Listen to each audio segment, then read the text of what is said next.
The reason why I haven't posted a video in the last few days is because I've been having some major problems with my neck, and I had a pinched nerve, and it made it so I couldn't sleep, and I had constant pain, and some of my fingers went numb. So I'm a little bit better now. I've gone to the chiropractor, been adjusted and cracked and broken a few times and put back together. So I think I'm sort of functioning again. But good news is I got a press account from Wargaming, so thank you to them for that. And I'm going to be looking at some of the neat tanks I've been seeing driving around, but I've never actually had a chance to drive. And that is one of these tanks right here. This is the M6A2E1, which is a Tier 8 American heavy tank that is probably the tallest tank in the game. I mean, look at how it towers above everything else. Like, you could stack two ELCs on top of each other and it probably wouldn't even be as tall as this thing. So, taking a look at the stats, you can see that it's a Tier 8 and it's got hull armor of 191 in the front. So the armor is actually quite decent in the front, but it's actually very straight up and down. It's not sloped too much, so it's fairly strong, but not super strong. The turret front is not too bad either. It's got 191 and 89 in the sides, but 208 for whatever reason in the back. So don't shoot this thing in the back of the turret for whatever reason. I don't know why it's like that, but it is. So the armor, from what I've been able to experience so far, is it's okay. I've been shot through the sides of my cheeks a bunch of times. I don't know if those people were using prem rounds or what, but they were able to go through there pretty easily. I assume if you shoot at the hatch or these areas above the gun, it's probably fairly weak there as well. So the gun is very similar to what you get on the T32, except your aim time is quite good. You got a 2.3 aim time, about 200 pen, 320 damage, and about 1600 DPM. Your accuracy is crappy at 0.42, but your gun depression is good. So this tank is kind of a weird hybrid, and it's probably one of the last tanks that will ever be turned into HE, simply because it was never really widely available as far as I know. I don't know the full history on this tank, but it's just kind of odd. But I like it, and let's jump into this game. And the first thing that you'll notice on the enemy team is they're running a simp platoon. Well, one of the players is simp, and his name is Speed Weaponry, and I've played against him before, and he's quite a good player. Most players from simp are pretty decent, but they're in Type 59s, which is a tank I'll be showing in the next replay, and it's an extremely strong tank. But I was kind of guessing that they were going to go into town, and that's exactly what they did. And that left the town open to just me and the Tiger and our J Panther 2, because everyone else decided they were going to go everywhere else, except for into the south of the map. So we're in Hidden Village. This is a map that will be disappearing, from what I understand, in the next little while, so we won't have to put up with it anymore. Probably go through a thorough rework. Maybe they'll open up, you know, a whole third of the map, since you can't actually go anywhere over there. And to make it less laney looking and a little bit more progressive and just a little bit more fun, because I personally don't like this map too much. So as you can see, this thing's got a top speed of about 30. It can reach that pretty easily. It accelerates like a heavy tank, nothing special there. Traverses pretty normally. I take a shot at that IS-3, and he takes a shot at me, but he bounces off my upper plate. And I wasn't really angled that well, but it ended up working out for me anyway. So one of the nice things is the aim time. Like, you don't have to spend too much time aiming. I've got a vertical stabilizer and a rammer and vents on this baby. So that's how I've got it loaded out. One of the weird things is when you're running on the press account, you get all the skills on all the crew members, and the most crew member skills I've got in any of my tanks is like 3 or 4. I think 3 actually. So it's kind of weird having Deadeye and Intuition, like being able to switch my ammo types and have them automatically switch without having to reload my tank. Some of the skills that I've never really had a chance to try, but it seems like they kind of work, which is interesting. So seeing if I could give a little bit of help to this Tiger 2, but doesn't really look like he needs it. He's skite-scripting pretty well there. The distribution of the team wasn't too terrible. So what we've got here is an IS-3 and my pen isn't quite good enough at 200 to go through his upper plate. So it's at this point where I switch to Prem rounds because I need 245 pen sometimes to go through the front of an IS-3 because they're pretty tough. It's one of the best, probably the best tier 8 tank in the game. But this guy is probably one of the worst tier 8 IS-3 tank drivers in the game. He pulls out broadside to us and just proceeds to sit there, his gun depression failing him completely, and I track him, pretty much perma-tracked him in place, which kind of just left him screwed. So my Tiger friend to the right, he doesn't have a fully upgraded, oh, does he have a fully upgraded gun? Nope, no he does. I'll let him deal with the KV-4, and then I'm going to roll down and put some hurt on this T-29. So I put a shot into his lower plate. Actually managed to bounce that one off the sides. The side armor on this thing is crap, but it was at such a hard angle that it was fine. Put one into the T-29. And the thing was for me right now, I wanted to put as much pressure on these guys as possible. So instead of just sitting here and waiting, I pushed around on the KV-4 and I wanted to just remove as many tanks as I could at this point. So I come around and I put a shot into the T-69, managed to bounce a shot from the KV-4, and T-69 is going to try and unload on me, but he is unable to pen me, and I'm going to take him out. And yes, I am spamming APCR rounds because, you know, I'm on a press account. I can do whatever I want. So normal shells probably would have penned him from behind anyway, but I just kind of forgot about it at this point and just played. So, in the same essence here, I just wanted to remove this ELC from the game. I didn't need him pissing around and doing stuff, so I took him out, ammo racked him, killed him. And now I'm taking a couple shots from behind from that T-25, so I'm just going to pull forward, put another shot into him, and I'm going to turn around. Yeah, it was a T-44 maybe that was actually shooting me. So, he's pulled himself into a spot where he thinks he's safe, but he's not really safe. So I'm going to stop. I'm going to aim. I'm going to secure my 5th kill. And this was a pretty decent game. I did over 3,000 damage and it got 5 kills. And at the end, the Simp platoon decided to show up, but it was way too late. And they didn't really factor into this game hardly at all. So it just proves that you can have as many Unicums on the enemy team as you want, but if you don't play as a team and you don't allocate your tanks to the right places in the map, basically those guys just let all their really stupid heavy player tanks die, and we killed them all. So my general opinion of the M6A2E1 is that it's a pretty cool tank, it's pretty strong. I'm not entirely sure why it isn't available. It doesn't seem superly overpowered. I was in other matches where people were just shooting through my armor left, right, and center, and it didn't hold up anywhere near as well. So from what I can tell, it could probably be in the game and not really be too overpowered, but that's up to Wargaming and not to me. So we'll jump on to the next tank, which is the Type 59.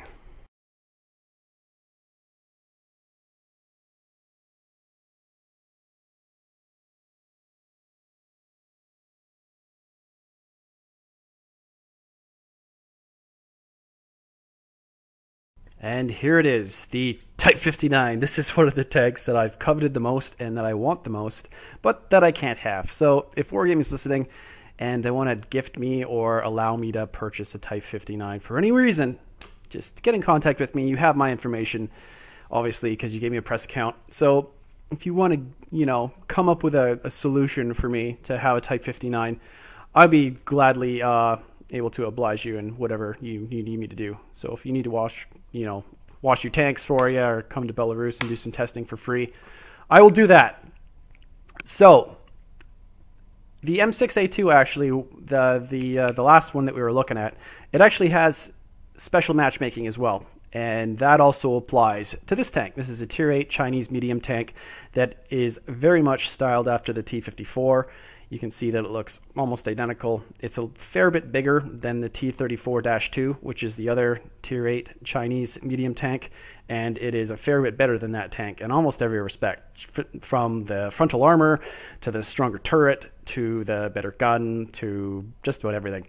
So the first thing you notice is that it's got 1,300 hit points, which is not super a lot for a medium tank at Tier 8, but it's definitely serviceable. You've got a very strong turret, and you can see it's got a fairly prominent hatch on the top. So that's a weak spot. But if you run into tier 6 tanks and tier 7 tanks, they're going to have a lot of trouble getting through your upper and lower plates because they're 100, which is much better than the T34-2 and still a little bit better than the T34-3, the other premium medium Chinese tier 8. So the thing that makes this thing special for me is just a conglomeration of a few things. Is that it's not got an overpowered gun really. It's the fact that it shoots well it shoots pretty well in the move. The other things that I found that I really like about it is the gun depression. The gun depression is -7, which is a whole hell of a lot better than what you get on the T54, which only gets -5. So I found this thing to be a lot more useful in situations that I would normally be a little bit more pooched in if I was driving a T54. And it's kind of like the best of both worlds for me because you got pretty good DPM. It's got about a 7-second reload, which isn't fantastic. The Indian Panzer actually shoots quite a lot quicker. But just in general, I find that it shoots fairly well. It's not the most accurate gun, but it's pretty good. It's got 0.39 accuracy. It's the aim time where it lets it down a bit. It's only got 2.9 aim time. So I've taken a vertical stabilizer and vents and rammer because I just want to aim faster and I want to load faster, and the vents help me do both. So for the most part, that's what I've taken on this. Your DPM is 1725, so it's not bad. You got an average penetration of 181 and then 250 with your normal rounds and your APCR, which is another nice thing about this tank is it shoots APCR, it doesn't shoot heat, which is sometimes what you get on Chinese tanks, and you don't get that on this, so I really appreciate that. The one caveat about the Type 59 that I found that really holds it back is that it doesn't hold a lot of ammo. It only holds 34 rounds that you can fire down range, and that kind of holds it back a bit. I've actually had a couple games where I ran out of ammo. My very second game, I almost ran out of ammo, and I did 4,500 damage, but unfortunately, that replay got deleted because I didn't set, or Wargaming doesn't set the settings to be remember all replays by default. And when I loaded the account, I assumed that it did, but it didn't. So it trashed my replay and deleted it with the next replay. So that was a bit unfortunate because that was a bomber of a game. I just drove around destroying everything.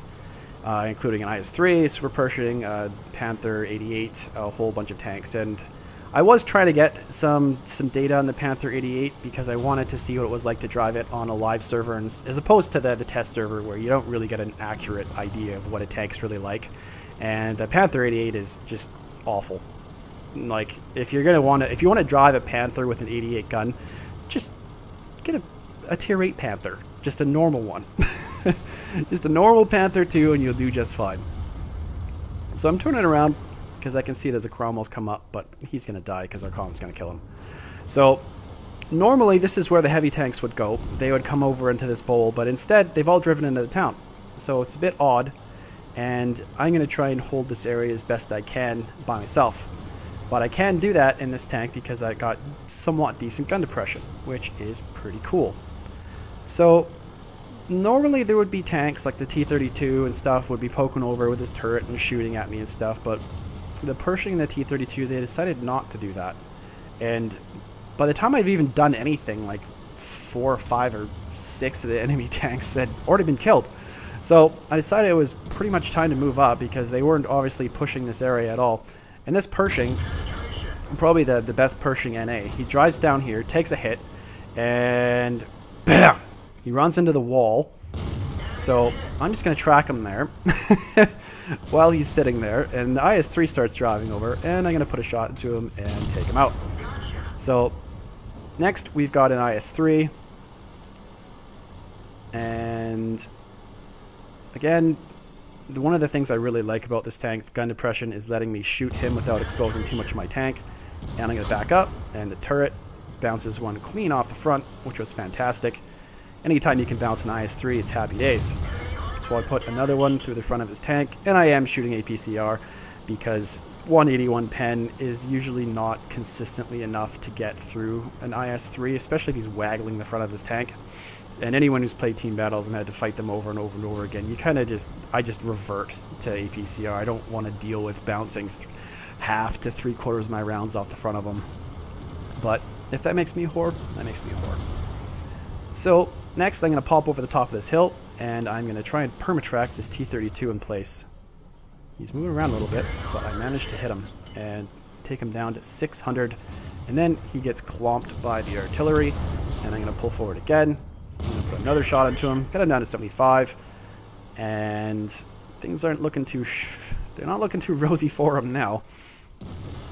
And you can see the really long load time, but I found that I don't really need to fully aim all my shots, so that's also quite nice. You can see it picks up speed really well. I'm doing 60 going down the hill, and this is the mobility you get when you're driving a main battle tank. And he's trying to aim at me, but I'm swerving around so much that he just kind of gives up on it, and he starts aiming at other tanks that are probably easier to shoot. So I'm going to come around on him, put a shot into his side, and he's not really trying to aim at me until now. You can see him coming over, so I start backing up, and I just want to try and drop around in behind him. So I'm going to get around, and before I can take him out, he ends up dying. So it's a pretty fun game, and the Type 59, I was a little bit slow off the hop, simply because I wasn't expecting the team to all push hardcore into the city like that. It's a bit odd to see that. Normally at least 1 or 2 heavy tanks goes up into the north of that map, but that time it didn't happen. But either way, I managed to top out and top damage on the team with 2,139, which isn't fantastic or anything for a Type 59, but just in general, I would have to say that this might just be my favorite potential tank in the game. And it probably has... there wouldn't be any problem whatsoever if Wargaming decided to make this a, fully matchmaking worthy tank. It could see tier 10s and do absolutely just fine. There's pretty much zero reason why it should only see tier 9s. If a T-34-2 can see tier 10, a Type 59 definitely can. So just in general, the things to look out for this tank is that its frontal armor is pretty strong, its turret is really strong, its gun depression is decent. The only things that I can find that are fairly lousy about it are that the aim time's rather long, and that's about it. I mean, if you get shot in the sides and the back, you have no armor basically, but for the most part, I find that this is a pretty amazing tank, and I would really want one. So Wargaming, again, I'm going to put the call out.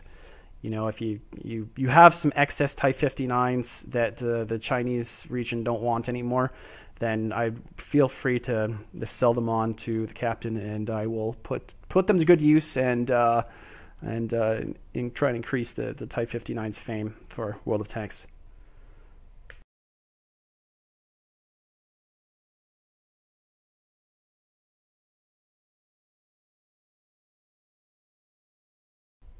Alright, the next tank I would like to show off is the Object 430. And yes, you could drive this on the test server, but again, you're going to run into the same problems where you have bad ping if you're in the same time zone as me, which is with the Western time zone for Canada, and that pretty much puts you at like 100 to 180 to 240 ping, which isn't really that optimal for figuring out if you like a tank or not. So being able to play this tank on the live server with it fully optimized out with a good crew is pretty cool.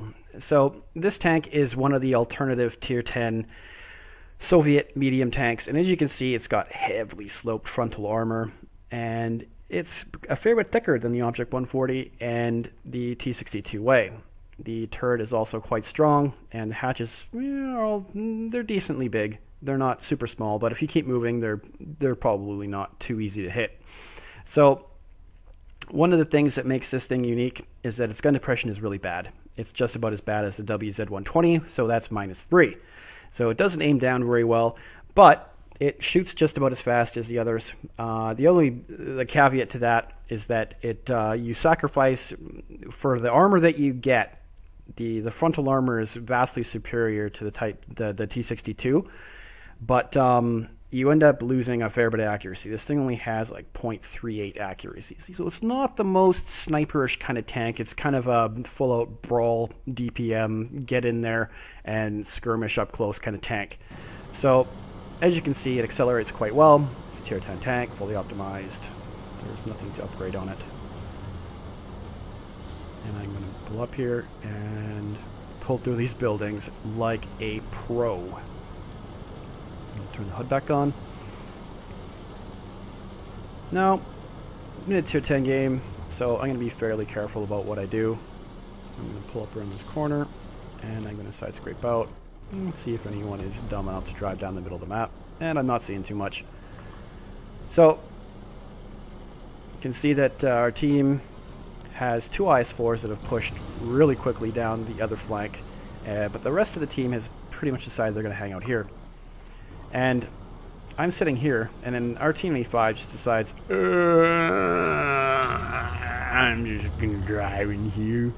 So, rather shameful driving example from our T95.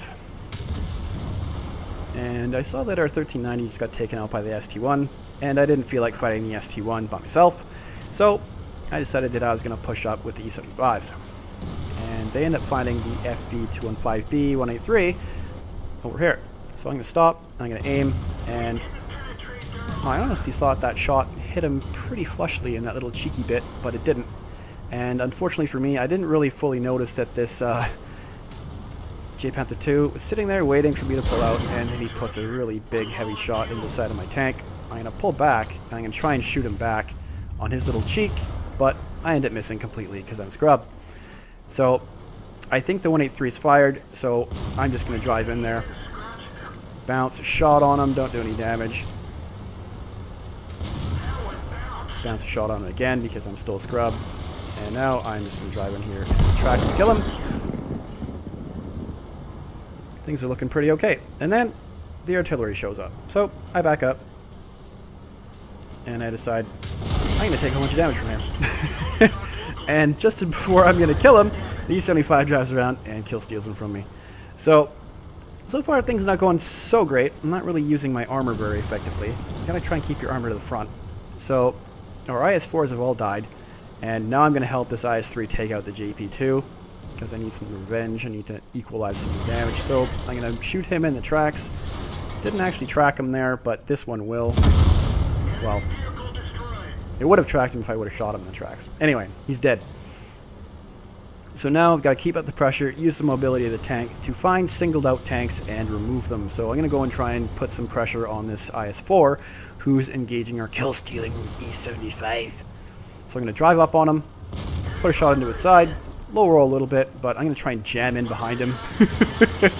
Not the best use of my hit points to ram into him like that, so I put a shot in the back of his turret, and I'm going to get around behind him. I'm going to try and keep him permatracked here, put another shot into his drive wheel, so that's another 300 damage for me. Going to reload, I'm going to pull back, and put another shot into the back of him again, and eventually he does manage to back up, but he bounces his shot, put another shot into him, and his reload is so long that I'm going to be able to finish him off right there. So, in a very short span of time, managed to do about 2,700 damage, which actually managed to be second on the team, although it felt like a really weird engagement because the enemy team was so far invested in the other side of the map, but they all managed to just all die over there anyway, and it really didn't matter. And before this game ends, I do try and take a shot at this Batchat, but I don't manage to hit him. So just in general, my general opinion of the Object 430 is it's good tank. If you're on a city map, it's pretty good for skirmishing stuff, and it shoots quick. The accuracy isn't great, but at the end of the day, it doesn't really break the tank in any significant way for me. I find the armor does actually work. It works better than probably on the T62A. The Object 140 is a little bit more sloped, but at the same time, probably still not as strong as this thing. And the biggest caveat for me on the Object 430 is trying to suffer my way through the A44. I really hated that tank. I really hated getting set on fire every time I got shot in the front, which is generally what happened to you because the engine sits in front of the crew compartment. And I just really suffered when I drove that tank. I really hated it, and I never wanted to go back and ever drive it again. But I do know the Object 416 is pretty strong, and the Tier 9, the Tier 9 object, something T-54 looking tank with the front engine rear turret design. It also seems sort of strong as well, but I don't really want to drive them too much, so I'm not sure when I'll ever get to this thing. I will be unlocking the T-62 probably before I unlock this, but I kind of wish I could just pass through some of those tanks. Maybe I'll use some of my free experience to get through it, but at the end of the day, I quite like the